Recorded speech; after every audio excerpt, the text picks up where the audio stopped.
Hi കൂട്ടുകാരെ, അസ്ത്ര ഗുരുകുലത്തിൻ്റെ ഇന്നത്തെ ക്ലാസ്സിലേക്ക് എല്ലാവർക്കും സ്വാഗതം.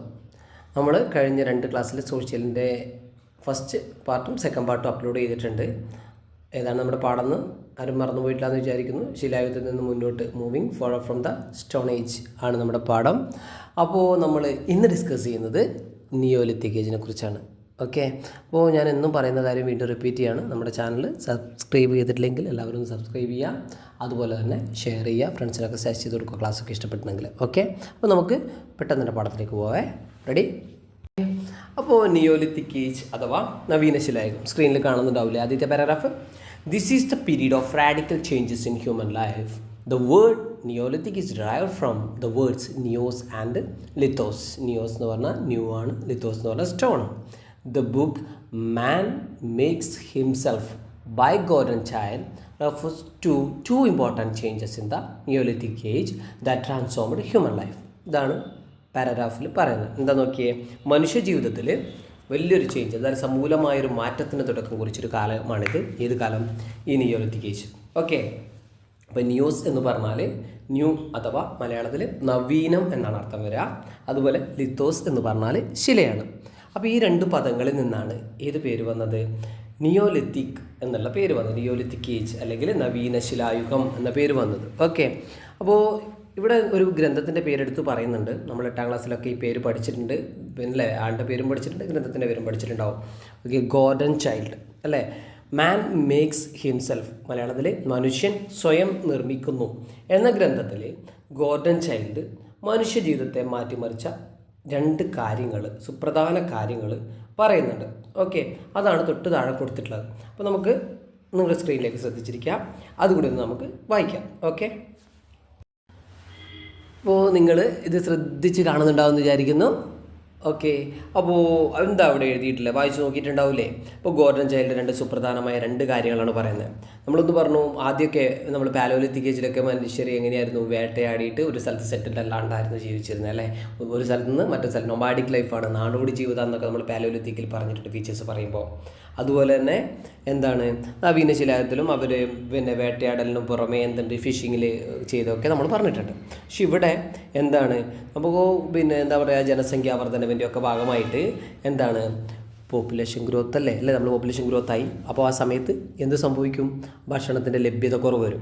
അതുകൊണ്ട് തന്നെ മനുഷ്യർ എന്ത് ചെയ്തു എന്ന് വിചാരിച്ചാൽ ഭക്ഷ്യയോഗ്യമായ ചെടികളും വേരുകളും വൃക്ഷങ്ങളൊക്കെ തിരഞ്ഞെടുത്തിട്ട് നടാനും കൃഷിയൊക്കെ മെച്ചപ്പെടുത്താനും തുടങ്ങി. അത് തന്നെയാണ് അവിടെ പറയുന്നത് കേട്ടോ. Man began to plan, cultivate and improve by selection edible grasses, roots and trees.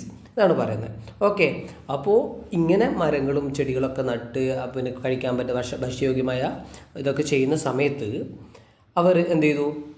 തനിക്ക് നൽകാൻ സാധിക്കുന്ന കന്നുകാലിക തീറ്റയുടെയും കൊടുക്കാൻ കഴിയുന്ന സംരക്ഷണത്തിൻ്റെയും ചെലുത്താവുന്ന ദീർഘദൃഷ്ടിയുടെയും ഫലമായിട്ട് പ്രത്യേക മൃഗങ്ങളെ മാത്രം മെരുക്കിയെടുത്ത് ഇണക്കി നിർത്തുന്നതിൽ മനുഷ്യൻ വിജയിച്ചു എന്ന് പറയുന്നുണ്ട്. അവർ നിങ്ങൾ കണ്ടോ, and he succeeded in timing and firmly attaching to his person certain species of animals in return for the fodder he was able to offer, the protection he could afford and the forethought he could exercise. അതായത് അതിനുശേഷം ഇവർ നമുക്ക് എല്ലാ മൃഗങ്ങളെയും ഇണക്കി വളർത്താൻ പറ്റുമോ? ഇല്ല അല്ലേ. ഇണക്കി വളർത്താൻ പറ്റിയാലും നമുക്കതിന് കൊടുക്കണം, ഭക്ഷണം കൊടുക്കണം അല്ലേ. അപ്പോൾ മനുഷ്യൻ ദീർഘദൃഷ്ടിയോടെ കണ്ട കുറച്ച് കാര്യങ്ങൾ അതാണ്. അവർക്ക് ഇണക്കി വളർത്താൻ പറ്റുന്ന മൃഗങ്ങളെ അവർ വളർത്തി. ഓക്കെ, അതുപോലെ തന്നെ എന്താണ്, അതിന് കൊടുക്കാൻ പറ്റുന്ന തീറ്റ ഉണ്ടാവണം. വെറുതെ ഇണക്കി വളർത്തിയാൽ മാത്രം പോരാ, അതിന് ഭക്ഷണമൊക്കെ കൊടുക്കണം. അങ്ങനെയുള്ള മൃഗങ്ങളെയൊക്കെ അവരെ ഇണക്കി വളർത്തി മെരുക്കിയെടുത്തു എന്ന് തന്നെ പറയാം.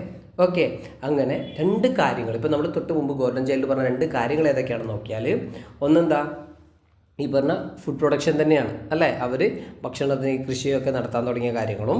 രണ്ടാമത്തേത് എന്താണ്, ഡൊമസ്റ്റിക്കേഷൻ ഓഫ് ആനിമൽസ് ആണ്. മൃഗങ്ങളെ മെരുക്കിയെടുത്ത് 2 കാര്യങ്ങൾ ചെയ്തപ്പോൾ എന്തുണ്ടായി? വലിയ ചേഞ്ചസ് ഉണ്ടായി എന്ന് തന്നെ നമുക്ക് പറയാം. നിയോലിത്തിക്കിലെ ഏറ്റവും വലിയ 2 മാറ്റങ്ങളാണിത്. ഓക്കെ, എന്താണ് നമുക്ക് മെയിനായിട്ട് പറയാൻ പറ്റുക? പിന്നെ അതായത് ശിലായുഗത്തിലെ പുതിയ ഉപജീവന രീതികൾക്ക് മനുഷ്യർ തുടക്കം കുറിച്ചു എന്ന് പറയുന്നത് 2 കാര്യങ്ങളാണ്. ഏതൊക്കെയാണ്?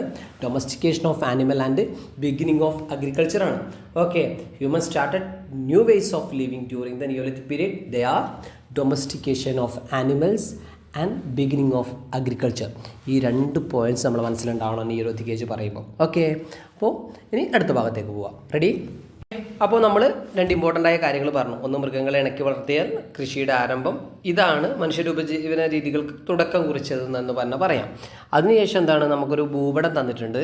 അപ്പോൾ നിങ്ങൾ ഒന്ന് ശ്രദ്ധിച്ച് കാണുന്നു വായിച്ച് നോക്കുന്നൊക്കെ വിചാരിക്കുന്നു, ശ്രദ്ധിച്ച് ഓരോ ഭാഗങ്ങളും മനസ്സിലാക്കുന്നു വിചാരിക്കുന്നു. ഭൂപടം 2 എന്ന് പറഞ്ഞാൽ നമ്മുടെ പുസ്തകത്തിലുണ്ട്. മാപ്പ് 2 കണ്ടിട്ടുണ്ടാവും. ഞാനത് സ്ക്രീനിൽ എടുത്തിട്ടില്ല. അപ്പം നിങ്ങളത് നോക്കുന്നു വിചാരിച്ചിട്ട് ഞാനത് ഒഴിവാക്കിയതാണ്. ഓക്കെ, അപ്പോൾ നമുക്ക് അടുത്ത ഭാഗം നോക്കിയേ. ഇപ്പം നിങ്ങൾ സ്ക്രീനിൽ എന്താ കാണുന്നത്? Let see the factors that led humans to begin agriculture and domestication of animals. എന്താണ്, മൃഗങ്ങളെ ഇണക്കി വളർത്താനും കൃഷി ആരംഭിക്കുവാനും മനുഷ്യരെ പ്രേരിപ്പിച്ച ഘടകങ്ങൾ എന്തെല്ലാമായിരുന്നു എന്നാണ് പറയുന്നത്. എത്ര പോയിൻറ്റ്സ് ഉണ്ട് അവിടെ നോക്കിയേ. ഒന്നാമത്തെ പോയിൻ്റ് എന്താ? ജനസംഖ്യാ വർധനവ് അഥവാ പോപ്പുലേഷൻ ഗ്രോത്ത്. ഓക്കെ, നമ്മൾ പറഞ്ഞിട്ടുണ്ട് ജനസംഖ്യാ വർധനവ് ഒരു റീസൺ തന്നെയാണ് അല്ലേ? യെസ്. അപ്പോൾ ഫുഡിൻ്റെ ലഭ്യത കുറവൊക്കെ വന്നിട്ടുണ്ടെന്നൊക്കെ നമ്മൾ പറഞ്ഞു. Then next, an increase in the number of human settlements. മനുഷ്യാധിവാസ കേന്ദ്രങ്ങളുണ്ടായ എണ്ണത്തിലുണ്ടായ വർധനവ്.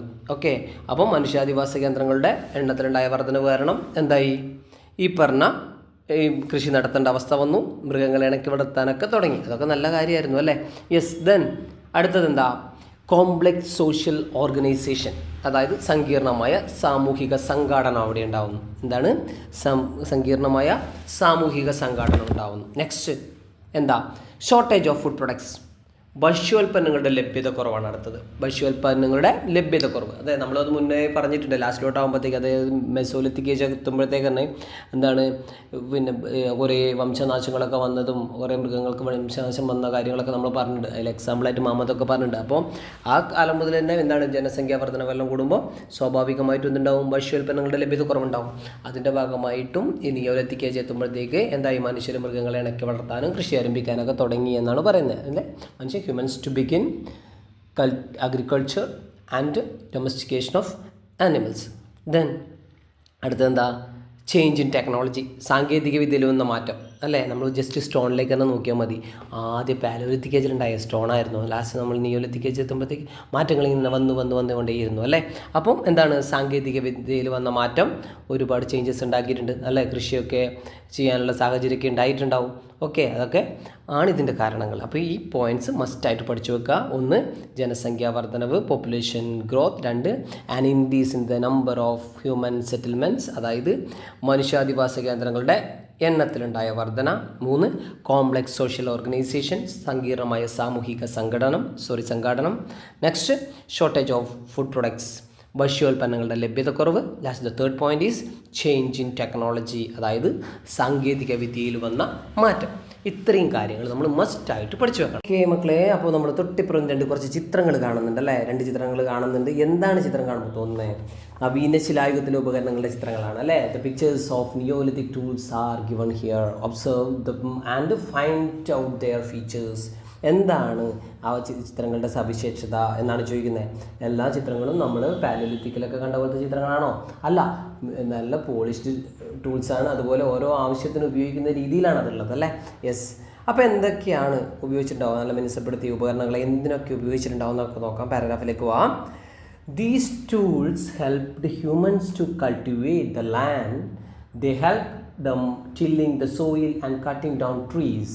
This marked the beginning of great changes in human life. അതായത് ഇത്തരം ഉപകരണങ്ങൾ, ആ ചിത്രങ്ങൾ കാണുമ്പോൾ നമുക്ക് മനസ്സിലാവും. ഇത്തരം ഉപകരണങ്ങൾ മണ്ണിൽ കൃഷി ചെയ്യാൻ മനുഷ്യർക്ക് സഹായമായി. എങ്ങനെയാണ്?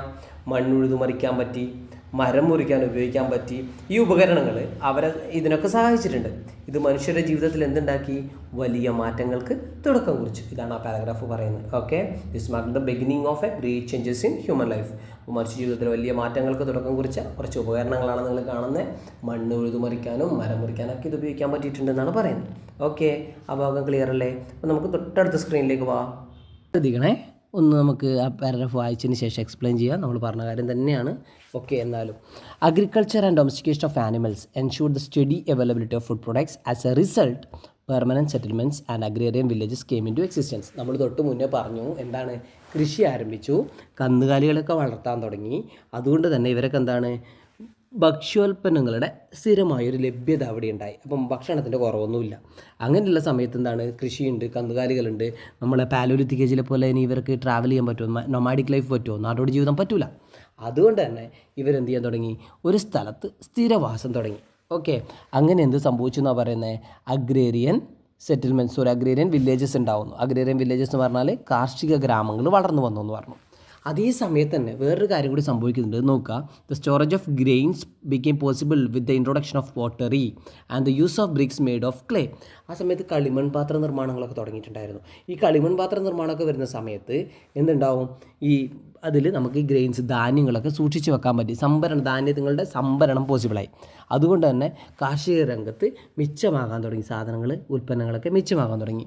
അപ്പോൾ അതേ സമയത്ത് എല്ലാവരും കൃഷിയാണ് ചെയ്തുകൊണ്ടിരുന്നതെന്ന് മാറിയിട്ട് എന്ത് ചെയ്യാൻ തുടങ്ങിയവർ നോക്കിയേ, പിന്നെ ഈ മിച്ചോൽപാദനം സാധ്യമായതോടുകൂടി കർഷക പ്രവർത്തികളിൽ നിന്ന് ആൾക്കാർ മാറിയിട്ട് വേറെ എന്തെങ്കിലും വർക്കിലേക്ക് പോയി. എന്താണെന്ന് നമുക്ക് നോക്കാം. When the surplus production in agriculture became possible, a section of society became free from agrarian activities. അത് കൃഷിയിൽ നിന്ന് ഫ്രീ ആകുന്നു. The began to engage in other occupation such as pottery making, weaving etcetera. അപ്പോൾ അവരെന്ത് ചെയ്യാണ്, അവർ കളിമൺപാത്ര നിർമ്മാണത്തിലും നെയ്ത്തിലേക്കൊക്കെ മാറാൻ തുടങ്ങി. അങ്ങനെ സമൂഹം എന്ത് സംഭവിക്കാൻ തുടങ്ങി, സമൂഹത്തിൽ വിവിധ തൊഴിലുകൾ ഉണ്ടാകാൻ തുടങ്ങി. The society came to include different occupation groups. വ്യത്യസ്തമായ തൊഴിൽ ഗ്രൂപ്പുകൾ ഉണ്ടാവാൻ തുടങ്ങി.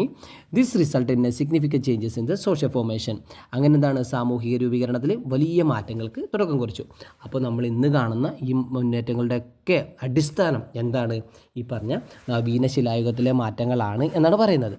ഇത്തരം മാറ്റങ്ങളുടെ പശ്ചാത്തലത്തിലാണ് നമ്മൾ കഴിഞ്ഞ വർഷം പറഞ്ഞിട്ടുണ്ട് ഗോർഡൻ ചൈൽഡ് എന്ത് പറഞ്ഞത്, നവീന ശിലായുഗ വിപ്ലവം അഥവാ നിയോലിത്തിക് റവല്യൂഷൻ എന്ന് പറയുന്നത്. നോക്കിയാൽ the reference to these changes Gordon Childe renowned archaeologist named this period Neolithic Revolution. അതായത് നവീന ശിലായുഗ വിപ്ലവം എന്ന് ഗോർഡൻ ചൈൽഡ് അതുകൊണ്ടാണ് ഇതിനെ വിളിച്ചത്.